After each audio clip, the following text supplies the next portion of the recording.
on a special Super Tuesday lecture here. But I will not have any political commentary. So I'm Mike Roman. So I know some of you. I thought I'd give you a little bit of background on my education, my path that kind of led me to talk about things like this. I went to a small liberal arts college in Illinois, Lake Forest College. It's north of Chicago and Lake Forest. And I graduated in '71. That tells you a little bit, you know, if you could do the math. I was born in 1949. And so I don't know if you recall in the '70s, but that's when Earth Day started. So on my campus, I helped organize the first Earth Day. That's when President Nixon established the EPA, and the first head of the EPA was Russell Train, who happened to live in Talbot County. There he retired and lived in Talbot County. It's when we passed the Clean Air and Water Act, and so kind of the first time is in many countries here is you realize that man was having an effect on the environment. You know, you can't have raw sewage flowing into streams. You know, you can't load up the environment with pesticides, and all of these things were having a deleterious effect. And so, as a college kid, that got me interested in the environment. And so, at my college, you could do a senior research thesis project, and I had read Rachel Carson's book Silent Spring, and so my advisor, undergraduate advisor, said, you know, hey Roman, you want to see if pesticides are magnified up the food chain? I go, sure, that'd be fun. It was a little pond near campus, and he bought an instrument called a gas chromatograph, and he said, here, figure out how to measure pesticides with that, and then go out in the pond and get the water and the little critters and the fish to see if these pesticides get magnified up the food chain. And why is that? Because, you know, a little fish might eat 5 of you little copepods, and then a bigger fish eats 20 of me, and so they keep concentrating the pesticides and it's stored in their lipid, which is why you couldn't eat a fish that had all these pesticides, or a bird like an osprey that ate a lot of fish, and the eggs were getting crushed because they couldn't support the weight of the bird and all the calcium. So that's kind of what interested me. And then I got a master's at the City College of New York. Yes, New York is on the ocean. I went there to be an oceanographer. So I took, you know, biological, chemical, physical oceanography. I did all these cruises on the Hudson. And, you know, we had stations where we marked and measured oxygen and salinity and all the critters. And most of them were by bridges. So I had stations under the Verrazano Bridge, stations under the George Washington Bridge, a station by the Statue of Liberty. It was a great way to see New York by water. One time there was a floating body that we saw. We had to maintain our position, so the Coast Guard picked it up. But, and we'd take a ferry to Staten Island. That's where the boat was. So I'd be on the ferry with my car loaded with plankton gear, and what are these people looking at me for, you know? So that was kind of fun. And then after I got a master's, I went to the University of New Hampshire for a PhD. There was a guy up there I wanted to work with, and Jamie went there as an undergraduate. And of course, about 3 months after I got there, the guy had this midlife crisis, and he ran away to Puerto Rico with one of his graduate students. You know? Oh, what am I going to do now? You know? So I had these friends at the Woods Hole Oceanographic Institute at Cape Cod, and they said, come down as a guest investigator, and you could do your PhD with us. So I got my PhD from New Hampshire, but I worked at Woods Hole Oceanographic Institute, which is the largest oceanographic institute on this side of the country. So that was fun. Went on ocean-going cruises, and that's what really sold me on doing this. And then, I'll finish soon. And then I went to Miami on a postdoc. That's kind of like a residency if you're a doctor. You know, you get your PhD, now what? You go to study with somebody. I went to Miami. I worked in the local Biscayne Bay, worked in the Bahamas, and then went on a bunch of oceanographic cruises to study the Gulf Stream, right? So that got me hooked on, you know, water that looks like that as opposed to Chesapeake Bay. So I came up here in 1981. the University of Maryland Center for Environmental Science, where Jamie and I worked, has a lab at Solomons, Maryland, the oldest marine lab on the bay, 1925. And I was there for 2 years, and then they reorganized things and brought all the oceanographers over to Cambridge, to the south of here. And so I came to Cambridge in 1983. And I worked there till last July when I retired. So at Horn Point, I studied Chesapeake Bay and got involved in this dead zone at the bottom, low oxygen, which I'll tell you about.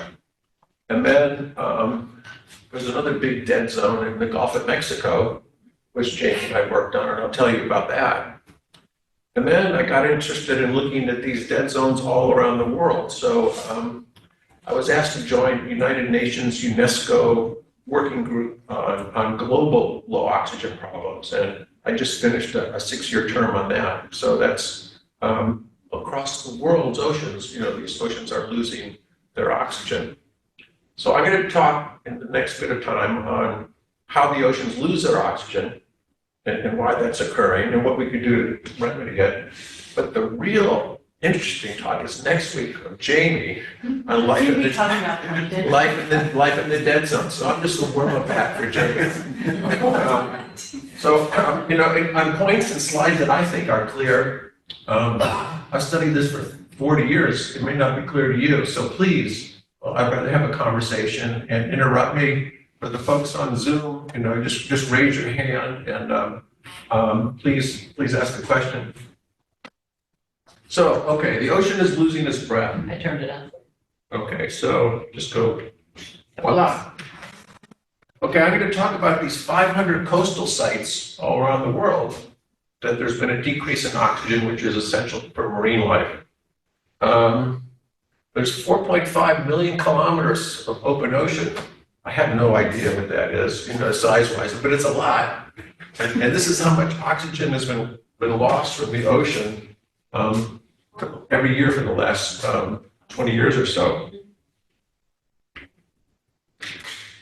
So, I don't know, I could ask people that don't believe in climate change to raise their hands, but... Are these dead zones all coastal? No, open ocean, I'm going to show you some of those, right? So is the ocean losing oxygen causing things to get warmer, or is it warmth causing the? Vice versa. So this is not models. This is when they started to put thermometers in the ocean, 1880. And it goes up and down. There's things like El Niños, warm cycles, cold winters. We had a bit of a warm period in the 50s, but you can see since then, it's been going up steady.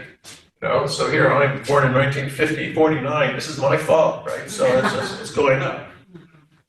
There was a landmark program that started in 1950 by a guy named Ralph Keeling at Scripps. And people knew that CO2 in the atmosphere was going up.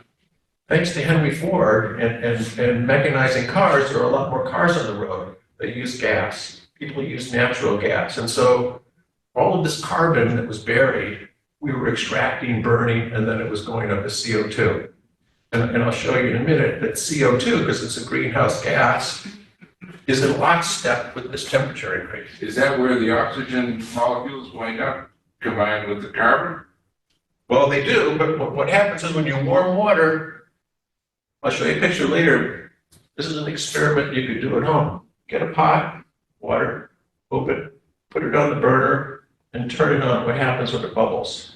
Those are oxygen coming out. So the hotter the water it warms up, it loses oxygen, right? So those bubbles are the oxygen coming out of the water. And the same thing is happening to the ocean. As the ocean is warming, it can hold less oxygen. And so the oxygen is coming out because of the water. Does it come out as fog? No, it comes out as oxygen. It can form fog, it can form rain, but this is kind of a one-way trip. It has to do with the physical properties of the water. So I've shown this before, and they say, oh, this is not global warming, is not happening. It's happened. We've had higher incidences way back here. And so I found this graph. This goes all the way back to the beginning of AD. And so you can see this is the reconstructed temperature. This is when we were sticking thermometers in the water. This has been reconstructed from little bubbles and ice cores where they look and see what was the carbon dioxide and temperature. So you see up and down, and we had this medieval warm period, but then it went down. But under no time in the history of the Earth has the temperature ever gone up that sharply. Right? And this is 2004, and years like, oh, this is the warmest year on record. This is the warmest year on record. 8 out of the last 10 years have been the warmest on record. Can geologists reconstruct temperature from rock too? Is it only from ice that you can do that? Well, when ice forms, there are little bubbles in the ice. Have you ever been a kid skating in ice and you come look down and it's got little bubbles? So they take ice cores way down. This one place, Rostock ice cores, they go way down and they find really old ice and they look to see how old it was, and then they extract that little air from the air, frozen air bubble, and then they look to see how much CO2 is in that. So they know how old it is, and then they see what the actual CO2 is. But what does that tell them about temperature? Well, it just that people say, oh, it's been warm in the past. It was warmer here, but it's never been this warm. And going in parallel with this is CO2. And in high school classes, they have little greenhouse experiments. They put CO2, and it doesn't allow the light waves to escape, and so it's like a greenhouse. It traps it. So if we know about the oxygen at that time, we can assume the temperature. Correct. Are the different colors just different entities that we use to measure? Yes. I forgot what they are from this, so it didn't have the color code. They kind of all agree. Up and down a little bit, but right. Reconstructed in the last 2,000 years.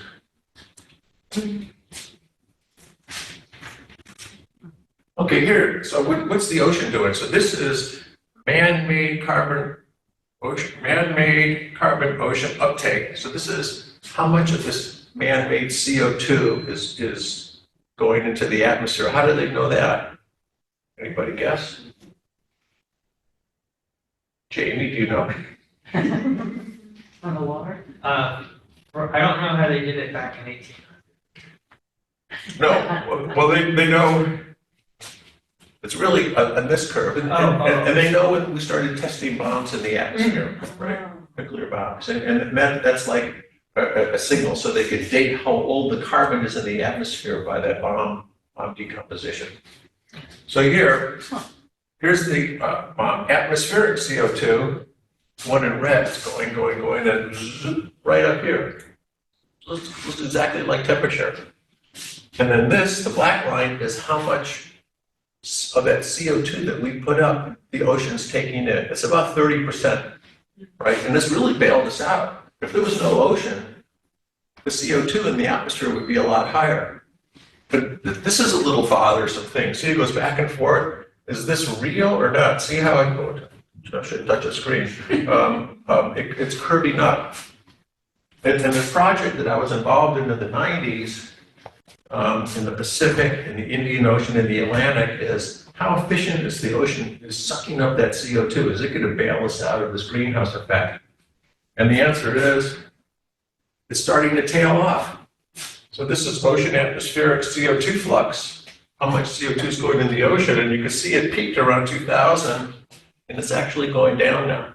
But some people think the ocean has maxed out its capacity to take up the CO2. So if we keep putting more CO2 up, it's going to have more of a direct effect on warming the planet. CO2 is heavier than the oxygen that used to be in it. So not. I'm not quite sure. So The molecular weight of oxygen is 32 and CO2 is 24. The respiratory therapist. you got me there.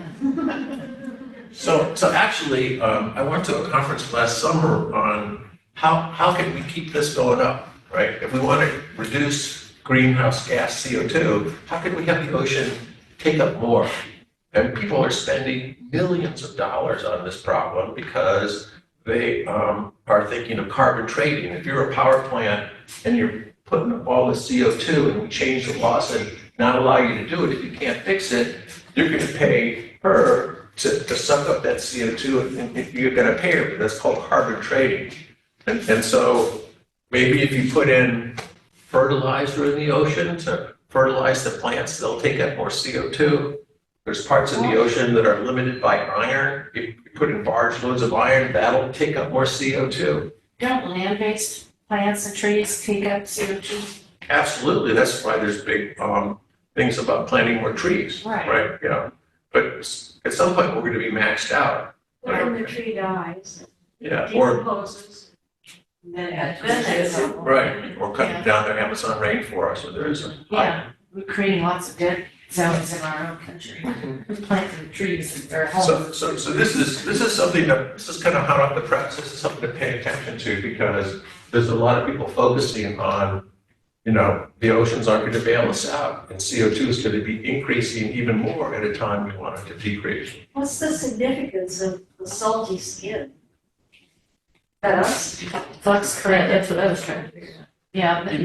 This has to do with the gas transfer, if there's, the difference in density of the water, how much salt it makes it more dense or less dense, if it's fresher. This has to do with really how the gas transfer is affected.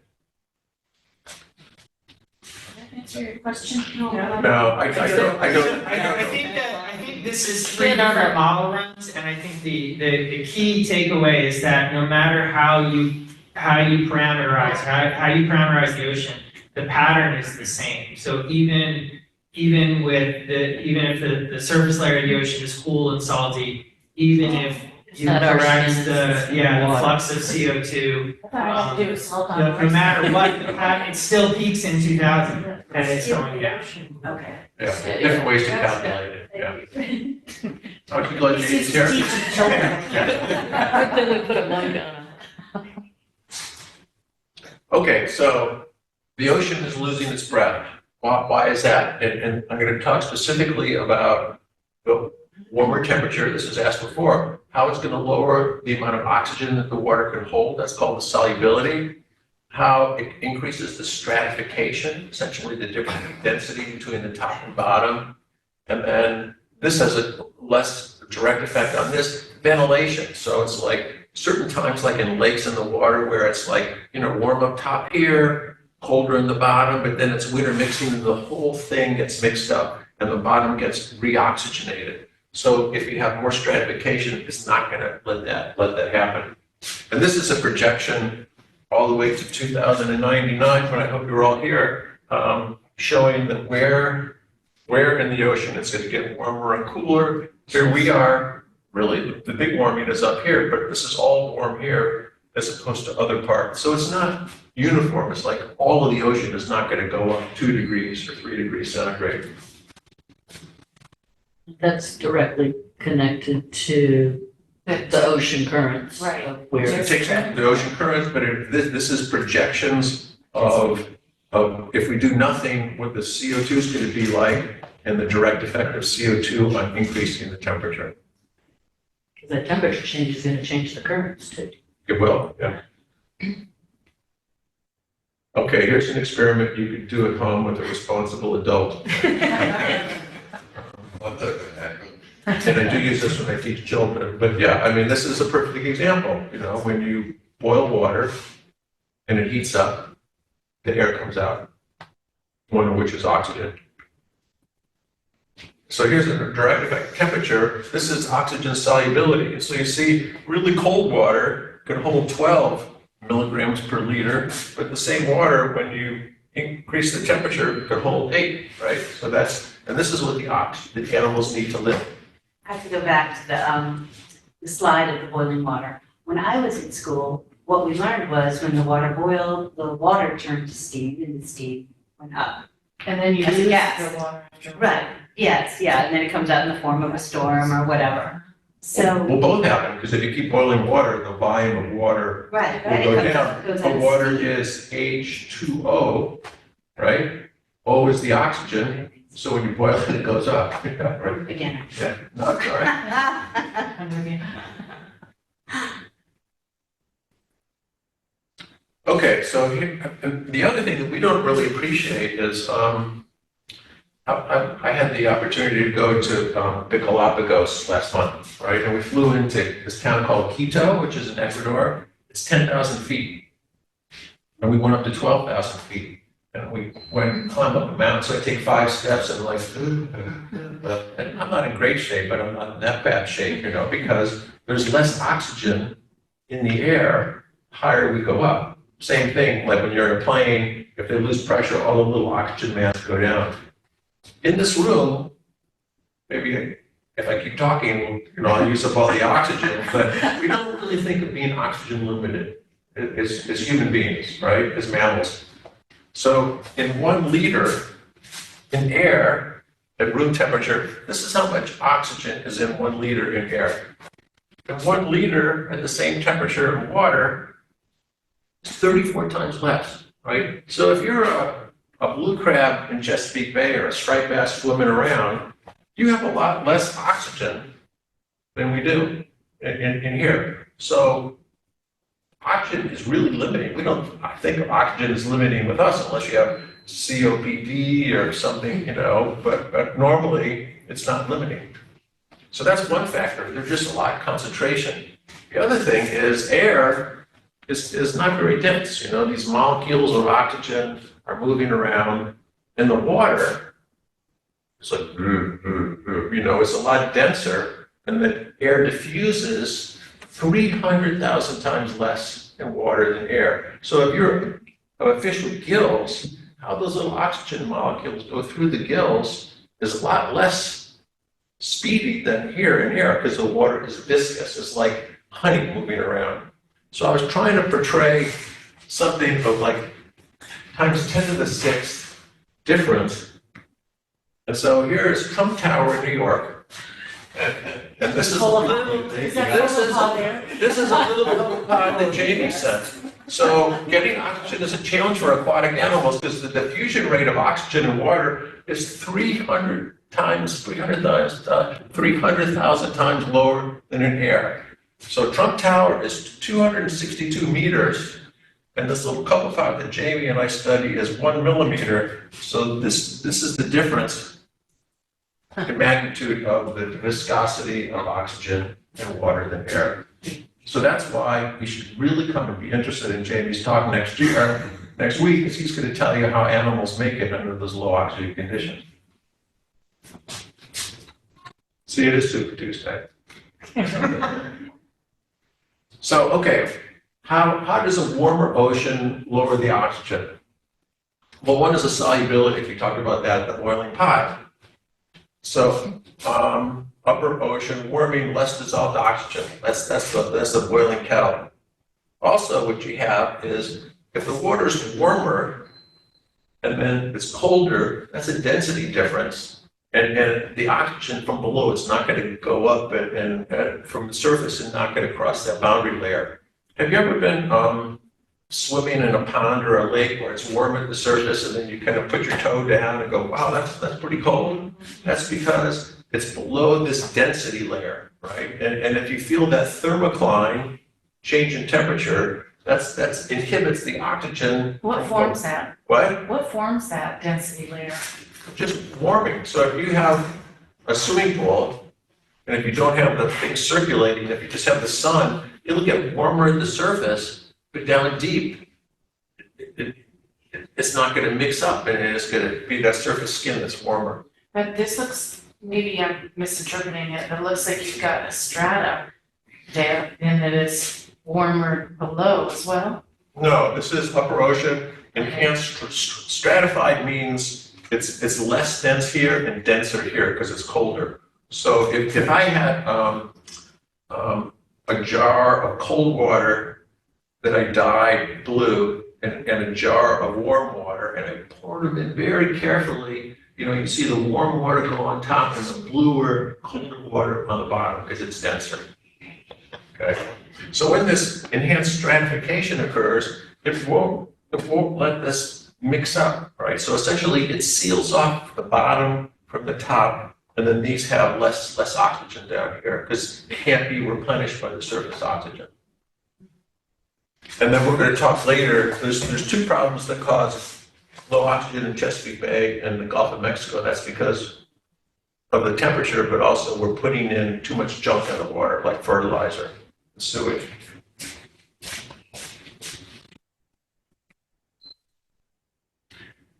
So I'm going to show you some oxygen data, and this is not from models, it's actually measured.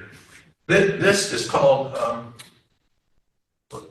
what's it called? Argo flow. Yeah. So this is an antenna and a little telephone up here, a iridium phone, and this cycles up and down the water, measuring temperature, oxygen, and salinity. Right, and these have been put all over the ocean. So they float around the currents, and then they're cycled, and they sink down, they measure temperature, oxygen, salinity, and they pop up to the surface, and with that little antenna, they send the data back to the data centers. Right, so this gives you, and this is just a static flash snapshot, but they're moving all around. So this is pretty good coverage in the ocean where they're measuring oxygen, temperature, and salinity. This is what the monitoring program looks just in the Maryland portion of the bay. So once a month, they measure oxygen and things, all at these stations in the bay. They're doing this in Narragansett Bay in Rhode Island, and Puget Sound, and the Gulf of Mexico. So when people report this decrease in oxygen, it's pretty good data. It's backed up. It's not just hypothetical.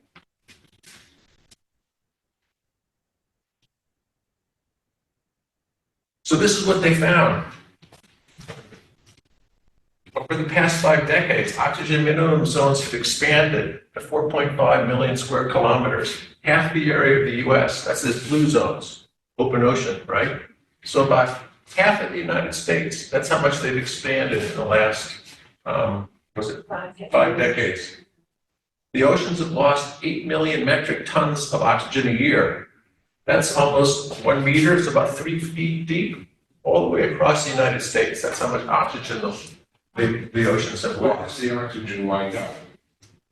in the atmosphere, It just goes up higher and higher. somewhere, yeah. Yeah. So it's not a trivial problem. When we think of climate change, like, oh, the temperature is going up, right? Because of the CO2 is going up. But oftentimes you don't think of the effect on the oceans, right? And lakes and rivers, right? There's less oxygen. And you're having a hard time getting oxygen under optimum conditions. The OMZs, the blue area is very specific location, and even has patterns in the Pacific. Is that just because of where it was measured, where the data came from, or is that a substantial difference in the oxygen levels as opposed to the Atlantic? So they also are starting to occur. This is, you kind of see it barely in blue place here. So you know what upwelling is? Upwelling? Yeah. So what happens in this area, this area, this area, and this area is the winds blow from the continent offshore. So they blow the surface layer off, and then deep water comes up to replenish it. And then deep water brings up nutrients, and that causes blooms of phytoplankton, zooplankton, and they produce a lot of organic material, zooplankton poop, dead fish sinking. And so it sinks down to these areas where it decomposes and uses up the oxygen. So these areas have a natural tendency to have low oxygen, but because of the warmer water, they've expanded. So in Chesapeake Bay, I don't know, when Captain John Smith sailed up, right? And I'll show you later, the fresh water in Chesapeake Bay flows out towards the ocean, and then the higher salinity seawater comes along the bottom. It's like a conveyor belt. So it's fresh, salty, and there's a natural stratification that prevents the oxygen from going down to the bottom. So even before we started putting fertilizer on farm fields, while the population came here, raw sewage first going in the bay to enhance that organic production. It was set up already to have low oxygen at the bottom because of that two-layer circulation. The same is true for these kind of areas on a grander scale. Here's the United States. It shows you how big it is. Are measurements being taken all over the world's oceans or just in those areas? Well, no. So remember the previous slide with the little dots all over? So the measurements are all over. But these were the areas called these oxygen minimum zones in the ocean that have expanded. I mean, I don't know if this is what it looks like now. If you did this study in the 50s, maybe it would be just here, and I think that's the point, is that they've expanded. Well, how are the crabs and oysters surviving in this low oxygen? You have to come back next week. Well, I can tell you, I don't want to take Dave's thunder. Not in deep water. Well, no, I mean, you could have, in 6 feet of water, you could have low oxygen at the bottom. Your feet are in low oxygen zones. So it does. This is hundreds of feet, right? I'll show you a picture of it. Right. Oh, voila. Okay. So this is what it looks like in that blue ocean area. This is oxygen. So oxygen is high. It starts to go down, and then it hits a level here where the oxygen is affecting the animals, right? Maybe their growth is slower, maybe their reproduction is lower, a lot of things. So this is the limiting oxygen, and this is the oxygen level here that kills them. So you see, they might be living in here, but not happy about it. But once it gets down to here, where it's below this lethal thing, maybe they have bacteria and critters that don't need much oxygen, but you're not going to get any fish or crabs or oysters. This is what it looks like in Chesapeake Bay, but instead of 900 feet, it's 60 feet. Okay, so you just take a couple zero off. So this is what it would look like off Peru, off the coast of Africa, and those OMZs. This is what it looks like in Chesapeake Bay and the Gulf of Mexico, but at a much shallower depth. So you see plenty of oxygen. This is in contact with the surface. This is some stratified, and it won't let this surface oxygen go down here, and then just by respiration it gets gobbled up down here. Yeah, has this started affecting like the really deep areas, like Challenger Deep? Is that still Those are okay. These are safe for now? These are mostly coastal areas. Okay. Coastal areas, but these are, in those. Peru, sardines, anchovies, sardines, and these are some of the biggest fishery zones in terms of catch in the world's ocean. So if more of the water column looks like this and the fish can't live in half of it and they're all concentrated here, they might be food limited, there are all kinds of things that happen, more disease. So essentially, it's like, oh, we could be in this room anywhere, but if all of a sudden 3/4 of it, there's no oxygen, we're all in this little area bumping into each other and fighting over the food. That's essentially what happened. So wouldn't the solution be to figure out how to eliminate the oxygen limited zones? Well, it is in Chesapeake Bay and certain rivers. You know what they do? They turned about like putting air hoses and bubble it. You can't do that in the open ocean. They're doing it in Anacostia where they have windmills and it's bubbling down here. What you could do is, and I'll show you in Chesapeake Bay what we're doing in the Gulf of Mexico. You're cutting out the input of nutrients that is fueling all the organic matter that's sinking down here and using up the oxygen. So it's over-enriched.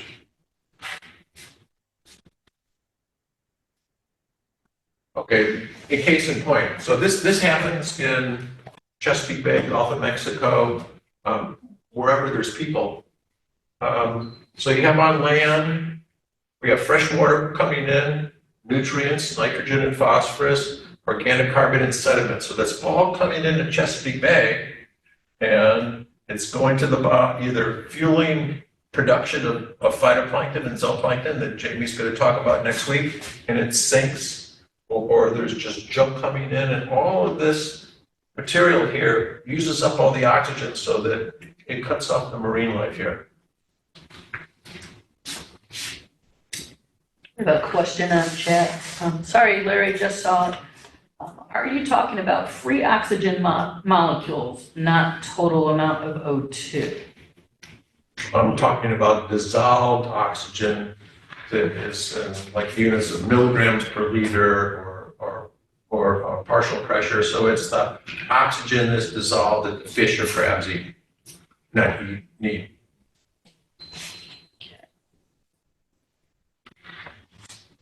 Okay, here's, everything started when I was born here, okay. This is global trends in hypoxic systems. Can you get composing? Yeah, okay. So this is global trends, not just in Chesapeake Bay. And this is the cumulative of these coastal zones, the little dots around our coast. So don't think of the OMZs, think of the Baltic, Chesapeake Bay, Puget Sound. So you could just see it was going like this, and all of a sudden it takes off. It's kind of looking like CO2 at temperature, kind of going along on the same slope. This is what the population in those coastal areas have gone. Okay, population is units of 10 million. This is the use of fertilizer in the watersheds of those coastal systems. So how we make fertilizer is called by the Haber-Bosch technique. It was two Germans after World War II. They used temperature and high pressure to essentially make ammonia and nitrate fertilizer. We used to get guano from all those rocks and things, but now we figured out how to make fertilizer, and it's been a huge boon to world hunger by the Green Revolution to grow things. But if you talked about here, we have all these rules on keeping the fertilizer on the fields and not going in the bay, and that's what's happened world over. Because a lot of this fertilizer put on the watersheds doesn't stay on the farms, it washes in the water, and that's what causes the hypoxia. And then here's the temperature anomaly. So all of these things have been going up since the 50s and have contributed to those low oxygen hypoxic zones. Warmer temperature and then more nutrients coming in. So here, 1906, this is in the Baltic, Sweden, Latvia, Estonia, Poland. This shows the low oxygen water then, and in 2012, what the either no oxygen or limiting oxygen in the Baltic, in parallel with these increases in temperature and fertilizer.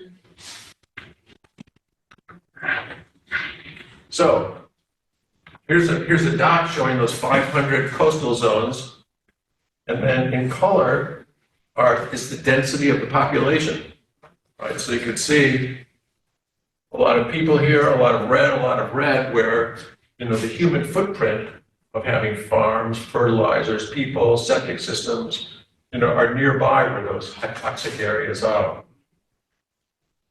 Here's the problem. Here's where if this was done in 2008, if one was redone today, you'd see a lot more dots, not in the United States, not in Europe, but in Asia, where population is growing and more fertilizer is being applied, as well as Africa.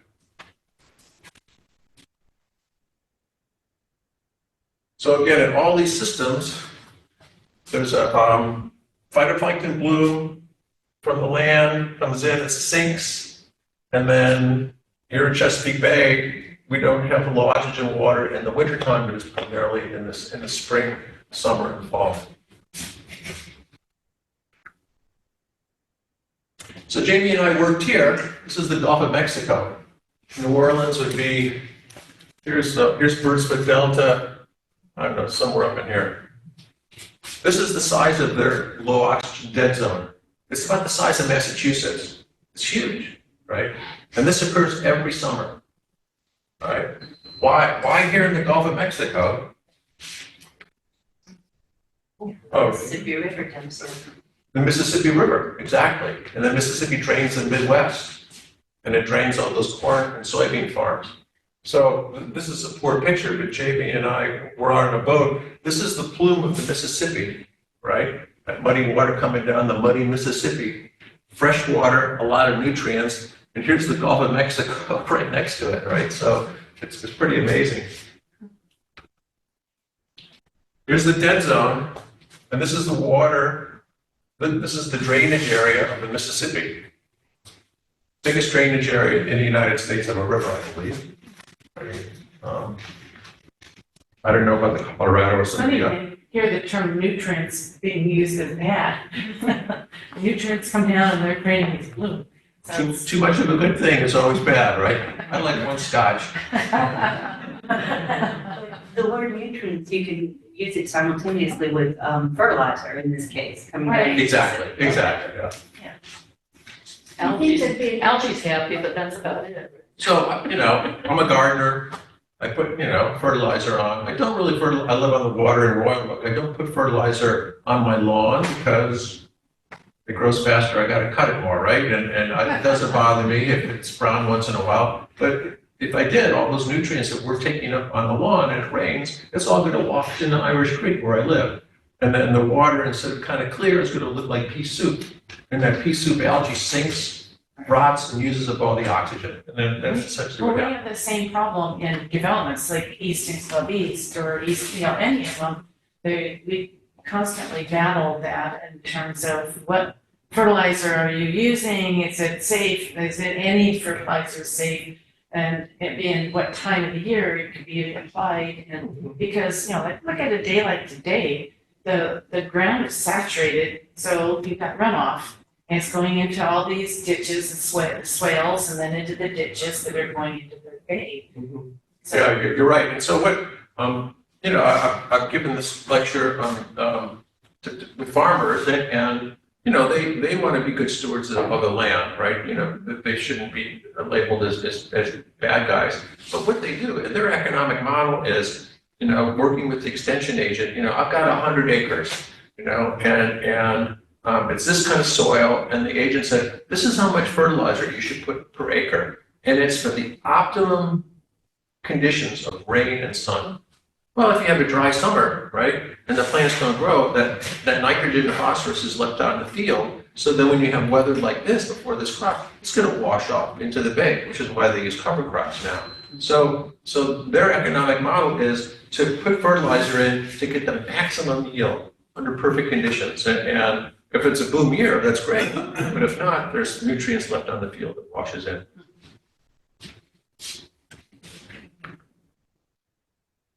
So this shows 1950 again.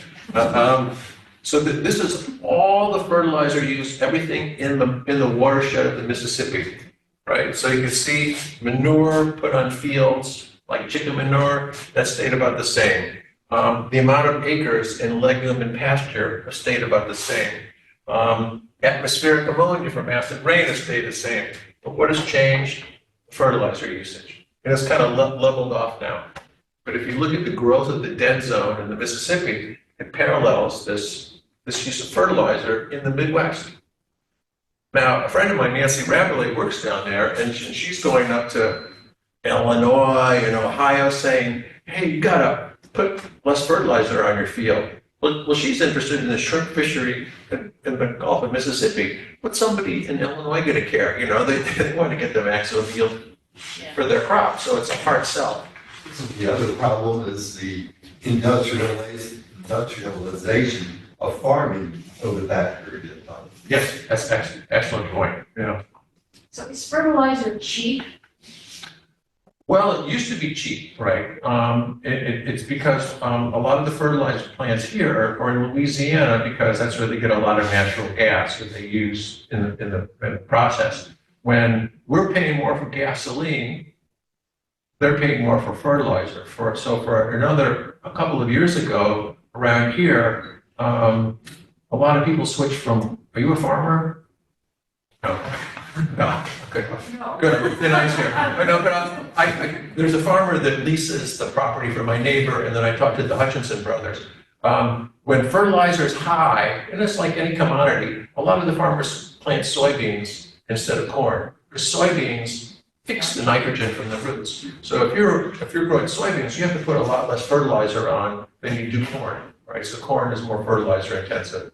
So is the price, well, it's the commodity market too. It's depending on if we're having a trade war with China, how many people are eating tofu.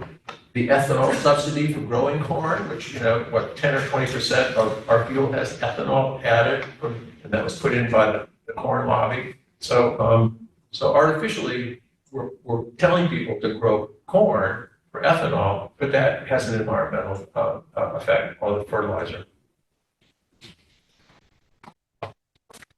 Do foreign owners have to follow the same rules? Foreign owners of that is, from what I'm seeing, it looks like a lot of our farmland is being bought up by foreign entities. If it's in the United States, you have to follow our rules, and it's different state by state. So from Maryland's different than Virginia. There are things that travel across state boundaries, like air, migratory fish. They're federal regulation.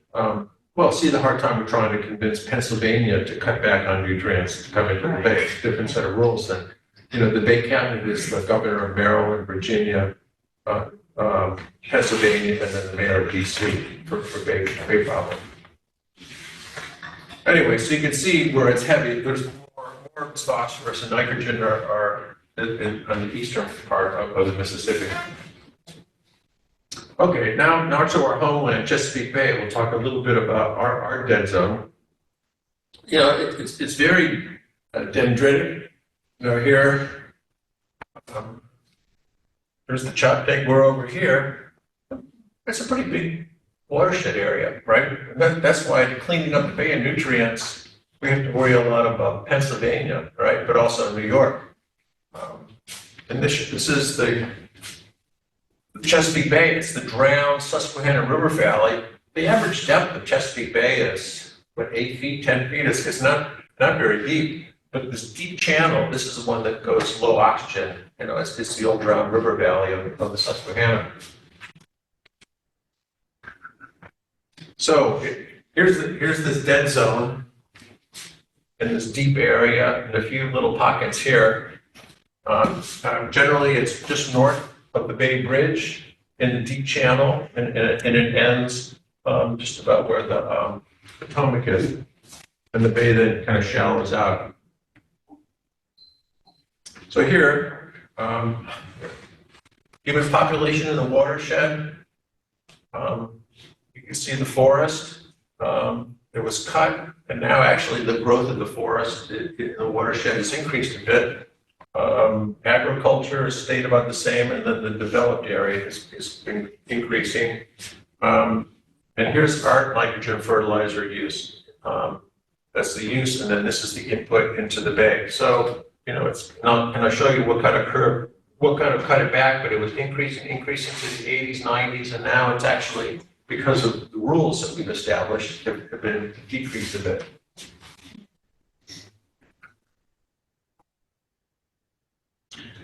And here's the link. This is the volume of the low oxygen water versus the January through May loading of nitrogen to the bay. So in this period, so what happens is January through May, it's coming in, and that's like the nutrients it's going to fuel the spring phytoplankton bloom. And the more nutrients there are, the bigger this green bloom is, and the bigger the green bloom is, the more sinks and uses up the oxygen. So that's the scientific link between loading and then this volume of low oxygen water. And to answer your question, if this is anoxic, this is no oxygen. This is hydrogen sulfide, which is toxic. So in this water, no crabs, no oysters, no fish. It's about 7 to 10% of the bay volume. Not a big deal. It's only 7 to 10%. But in the summertime, I like fishing for rockfish. They don't like the warm surface water. They like to go down deeper where it's cool, right? Because it's too much of a temperature stress. If there's no oxygen, they can't go there. They have to stay in the warmer water. They're more diseased, other things that could limit their population.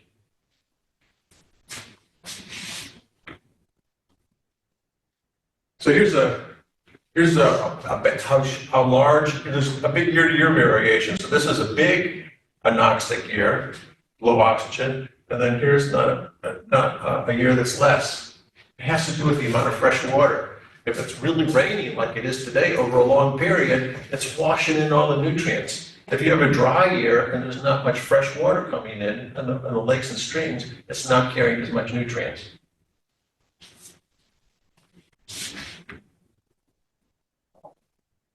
So here, pre-1950, the dots, this shows you the anoxic volume. So it's big year-to-year variation, wet, dry, but in general, you can see that the trend has been going up. You know, the dots are getting higher. This is the amount of scientific publications on the hypoxia. Jamie and I wrote a couple of them. But it's interesting, though. 1938, the first paper describing low oxygen water in Chesapeake Bay. They were using fertilizer in 1938, so that was just this natural predisposition for low oxygen. The Bay program, 1983, 1984, the agreement, and they started the monitoring program. That was under Harry Hughes when he was governor. Okay, they had the Bay monitoring program start. And then these are all the scientific accomplishments, but there are regulatory things called the total maximal daily load, that they're limiting the amount of nutrients coming into the bay. How is the oxygen measured? Well, early on, I don't know, into chemistry, the Winkler technique, you get water and you put in magnesium, I forgot, sulfate, and you precipitate it. Now we use electrodes, Right. and you lower the profiler in the water, but before it So was wet chemistry. So now are they measuring the partial pressure of it? They're measuring the partial pressure. Yeah, and then they convert it to concentration. Yeah.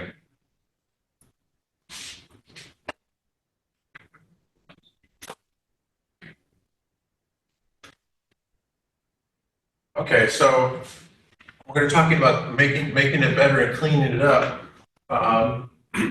These are the projections to how much the world's going to heat up, and this warming is going to affect Chesapeake Bay, the Gulf of Mexico, and these other areas. So we may be cutting down nutrients, thinking that we're going to solve it, but because the temperature is going up, we're just about keeping pace.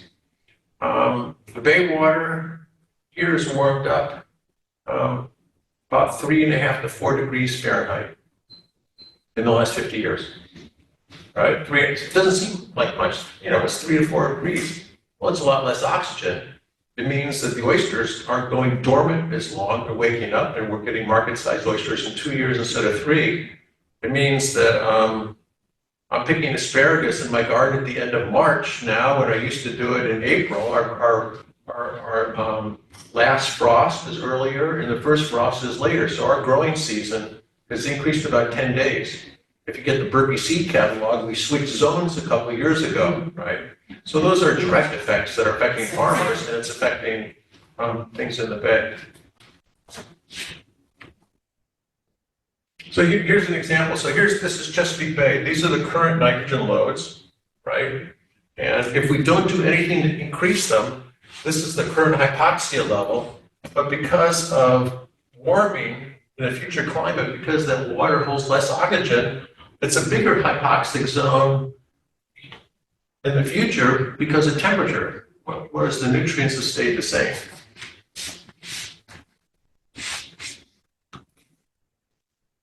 So, with climate change, if you want to keep the current hypoxia level, you've got to reduce the nutrients even more, right? So that we don't think about it, but it's putting pressure on people in Maryland Department of Natural Resources, Maryland Department of the Environment, the EPA. You think you have a goal for cleaning up the U.S. coastal waters and reducing nutrients, but the wild card is the temperature, making less oxygen and animals respiring more to use up the oxygen.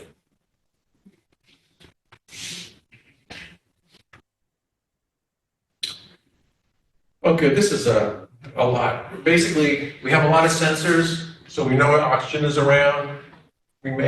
Jamie and I collect data. It's put on the web so that people in Annapolis and DC could use it.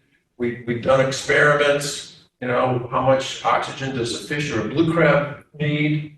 We've done numerical models if you cut down the nitrogen by 20%, you'll get a 20% reduction in hypoxic zone. And then we have the political will to change things. And around the world, we're actually starting to get better.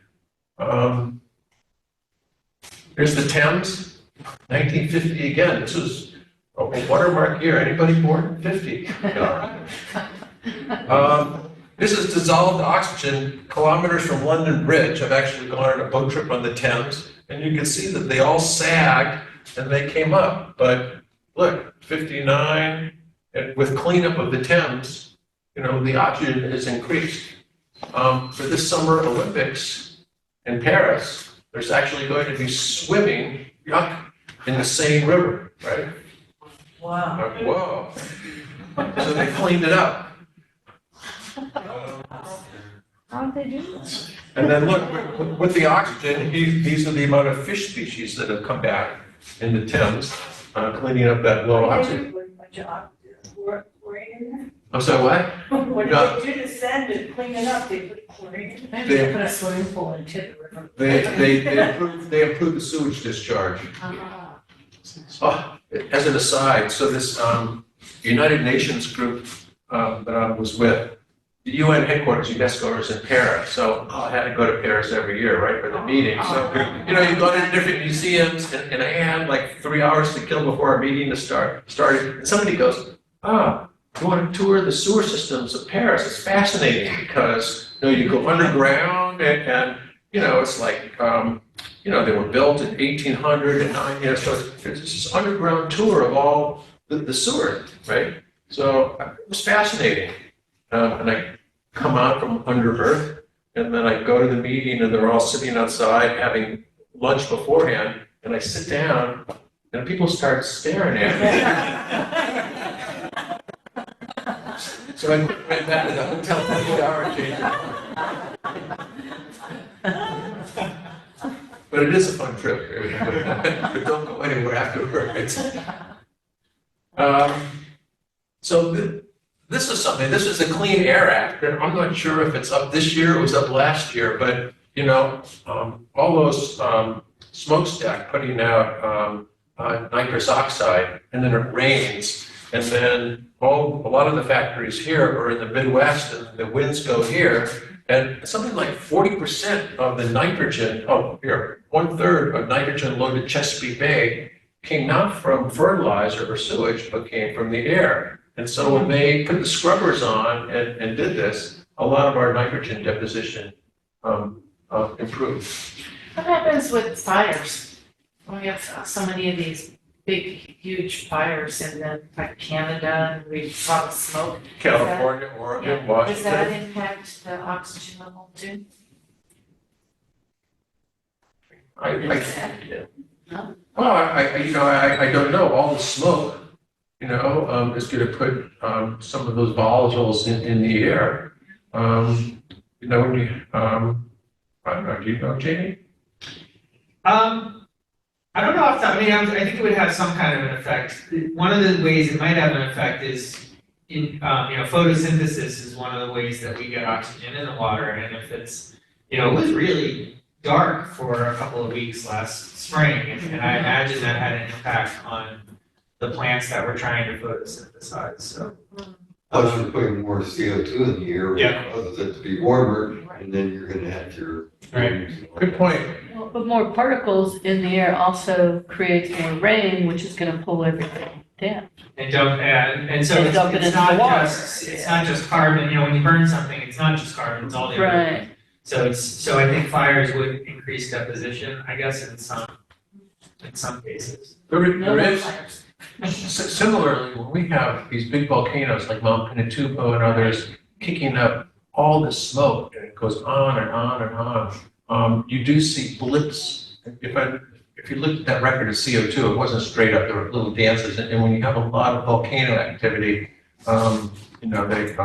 the CO2 would go up for that same reason, all the CO2 going up, but also it does stop the light and the photosynthesis taking it, pulls it down. Yeah, because wasn't there a huge volcanic activity in one of the oceans last year? Last year. Last year, yeah.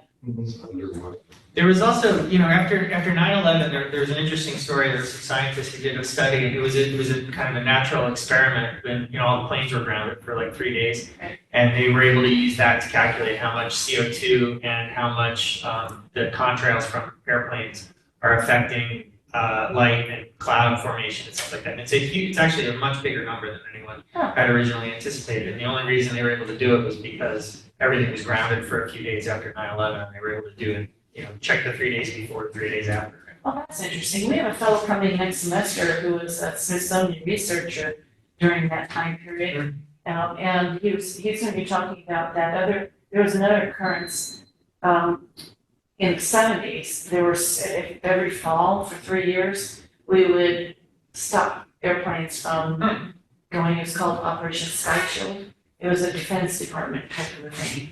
And he was talking about that, but it'd be interesting to see if they, in his research, if he had looked at, if he saw any differences. Well, maybe you've seen, we're having all the lockdowns because of COVID. People were driving, and how many less air traffic, car traffic, but we actually were meeting our CO2 reduction goals. All right, and when we had the Olympics in Los Angeles, and they told everyone to stay home and work from home, they noticed a big difference in the smog and the air quality then too. After the breakup of the former Soviet Union, all these countries, Latvia, Estonia, whatever, they were getting all the fertilizer from Mother Russia, and then they couldn't get fertilizer. And so in these various areas, including the Black Sea, the water clarity improved, the low oxygen currents went down because they couldn't put any fertilizer around the watershed. Isn't it interesting how quickly you can see the results sometimes? Mhm. Are you going to speak to geoengineering experiments that are trying to affect essentially water warmth? There is one that started August of last year out of Woods Hole, where they are south of Martha's Vineyard, experimenting with the addition to the waters of alkaline. Yeah, so this conference that I went to last summer in Woods Hole, it was CER, carbon dioxide removal, and they talked about that experiment, and that they add the alkaline to essentially have the water be able to suck up more CO2, right? And they're also in the Pacific, in this area where the phytoplankton growth and photosynthesis is limited by iron. They've done experiments putting iron out from barges, and they measuring how much more the CO2 goes in. And as I mentioned before, there's a lot of investing in this now, and on the global scale, thinking of the big oceans, it's hard to imagine you're going to ramp up to that scale, but locally, I think it would have positive impact. And then for the carbon trading market, a lot of investors are looking at this as a way in the future to make money, carbon trading. But yeah, and one of our faculty members, mainly at Horn Point, just got a big grant with people from Canada, the University of Delaware, to put alkaline stuff in sewage treatment plants, so that when the water comes out of Chesapeake Bay and Delaware Bay, this is secondarily treated, so it's no particulates and nitrogen and phosphorus, but it's easy to add the alkaline in there, and then when it comes up, it makes the water more alkaline and more CO2 will go in. Huh. And they cancel each other out in a sense. It gets closer to you get an alkaline and an acidic, and the two of them go together, right? Is that the idea? Yeah, well, one of the things that I didn't mention, the three big problems with climate change is temperature, right? Everybody knows about that. Boiling water, less oxygen, low oxygen. The third is ocean acidification.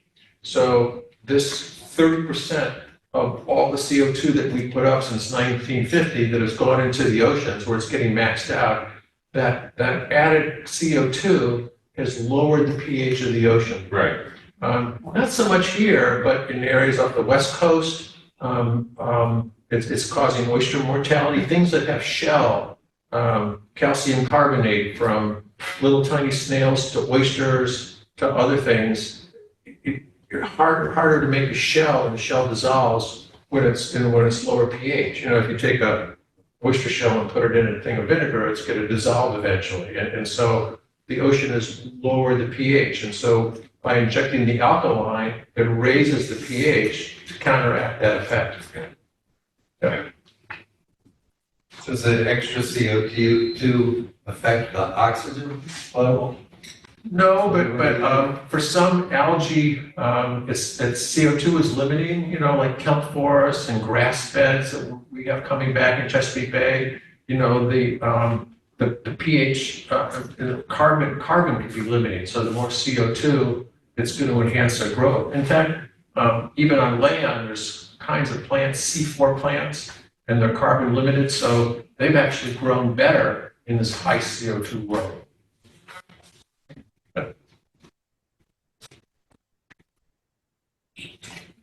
Okay, so that's a big help. This river in Hong Kong, same thing, the salt ocean goes down and comes up, even when the population is growing up, and that's just been cutting out the nutrients to stop the organic concentration. And then this is in the Baltic, where nitrogen and phosphorus are going up and up. They put target loads in, and then it's starting to come down. So estuaries throughout the world are taking these actions and are seeing a positive effect. And so it is something that's reversible, unlike the temperature. And here's all the nutrients coming into Chesapeake Bay. This is tons of total nitrogen pounds per year. Here's 85, 2009 phosphorus. So you see we have made a decrease. And then this is sediments. So sediments coming in from the farmland. And this decreases because of all the buffer strips. Farmers can't farm down to the water. It's edge anymore.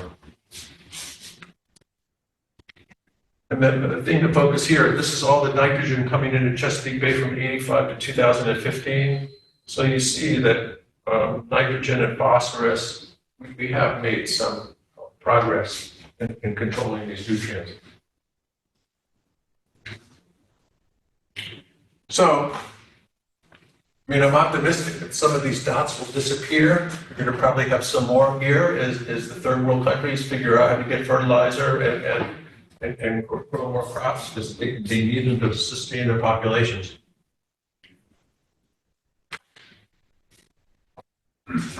But in spite of all this, this is this guy that got sued, Michael Mann, a famous hockey stick diagram, right? So here's the reconstruction of temperature anomalies until we actually could use thermometers and it takes off, right? So we're still on this curve going up. So you're fighting a battle, reducing nutrients while the temperature is increasing. On the previous slide, I was looking at the west coast of, California, in particular, the Delta area. I'm surprised it doesn't have more of a problem. Because all that farming in the central. There is farming, so, if you go to Monterey, Santa Barbara, you could stand on the shore and throw a rock and it'll go down a couple hundred feet. It's the deep water and circulation and wind pattern that changes here. Whereas you go to Chesapeake Bay, Narragansett Bay, the water, the residence time might be 3 months to 6 months. The water hangs around. And it's more stagnant here in the west coast of the winds and upwelling. It replenishes itself. Plus you have cold water coming down from Alaska. Exactly, the Humboldt current comes down there, right? Whereas here we've got a warm Gulf Stream coming up. Did we just see something in the news that the Gulf Stream is likely to change course and reverse almost? Was that something like It's already moving. Yeah. So the Gulf Stream comes along, comes across here, forms a loop current, goes up here, and then right off Cape Hatteras, it starts to bend here, and then it's the North Atlantic Drift. These cold waters from Greenland come down, and then they because it's fresher, and then they sink. And when they sink, they bring a lot of the nutrients and things down deep. the position of the Gulf Stream, and then because of the melting of the water, where it's fresher and it's not going to sink, if it turns off this conveyor belt, it's called, this guy, Wally Broker, worked on it, it's going to change the weather pattern. Notice that movie Day After Tomorrow, where all of a sudden things froze? Well, there's been a whole study, and it shows that it's actually occurring. It's not going to affect us as much as Europe. It's not as fast as Hollywood's like. No, but it's getting there.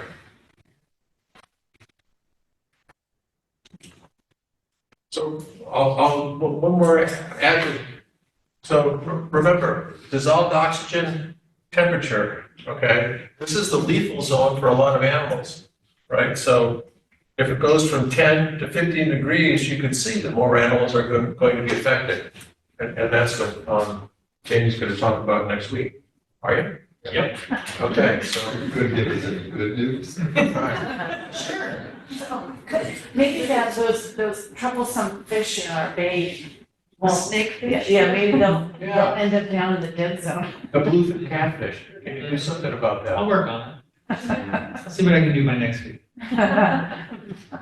Well, thank you very much. Thank you. I'm I trying learned a lot of new words today. Good questions.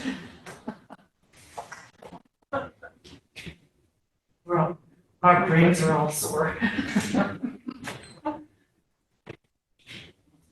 Yeah, really. A lot to absorb. Where's the live by? Yeah, well, these guys are turning blue. Remember this group, the Blue Moon Group? I haven't seen them for a while. This was what's it, the American Lung Association? When smoking, yeah. No questions? You did such a good job. There are no questions. Well, we were all asking. They're known, they're known. So Horn Point, I would be remiss, I was director there since 2001 to 2022. It's a wonderful spot. 150 people work there.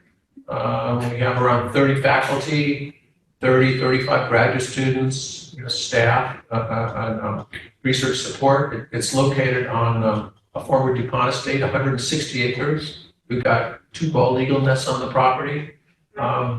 We have tours starting in the spring. I was just talking to Jamie earlier that Chesapeake Forum will be doing little off-site types of things through the summer. And we haven't been back to Horn Point yet this year, so we'll do something in the summer where kids can come free with their parents or And grandparents. then there's the tours too, right? The tours, and we have Several open weekends house. where things going on. Yeah, we open house, so our scientists have demonstrations. We have K through 12 graders that come through, for our science environmental education programs. And then we get college interns from all over the country. We target small liberal arts colleges that don't have big research programs, like Lake Forest where I went, right? So, because if you go to Princeton or College Park or Berkeley, they have people doing research that involve undergraduates, but usually not the small liberal arts college. And so we take about 15 students every summer, over 300 applicants, right? From all over the country. And also we hire a lot of local college and high school interns. We have the largest oyster hatchery on the East Coast. So all of the oyster hatchery sanctuaries in the Tredevan, Choptank, Minokan were grown in Horn Point. We supply a lot of oysters to the oyster aquaculture industry that in Maryland supplied about 30% of the catch last year. And, so that's a big program. We also have a number of people working on sea level rise and working with local communities. Cambridge is redoing the waterfront with consultation with our folks that are helping design the seawalls, living shorelines, oyster reefs, marshes, so both traditional gray infrastructure, but green infrastructure. Also, Bill Boycourt, one of our faculty, he's on the Sea Level Rise Committee in St. Michael's and is helping them. And also we have people, myself included, helping advise people in Oxford. So, water quality, some fisheries, oysters, sea level rise, storm prediction, that's some of the things that we do. It was a fun place to work for all those years. But now I don't have to sign the timesheets or evaluations. And I just, yeah, I do some of the same things, but I don't get paid for them. So, but I've been retired. Welcome to our world. Yeah, that's great. You That's left, great. you left out, I don't know if you still do, but I took some great teacher training when I was teaching middle school science. Love it. Yeah, I mean, we would 8 to 10,000 K through 12 graders a year. But some of the schools, don't have the money, you have to get substitute teachers, Yep. and no child left behind, everybody's kind of teaching to the test. So there's less of that, but we work with homeschooling groups. A lot of the schools here, we're partners with Shore Rivers on a sturgeon program for the kids. So it's, yeah, I'm still advising some of And a those. lot has happened there in development in the last 7 or 8 years, right? Because we moved here around then, and each time I go by the place, it seems like there's more going on. Yeah, well, they grow the oysters, and we have a dock with 52 tanks. They, let the little larvae sit on the shell, and that's when the boats take them and plant them. Yeah, it's quite an exciting spot. So, yeah, open house in the fall, 400 to 500 people show up. Yeah. And a tour in the spring, you said. On Tuesdays in the spring. Yes, But we can also set up, Yeah, we'll do it. there's a standing tour from spring and summer on Tuesdays at 10 a.m. But, yeah, we can set something up specific. Well, thank you very much. Thank you. Thank you.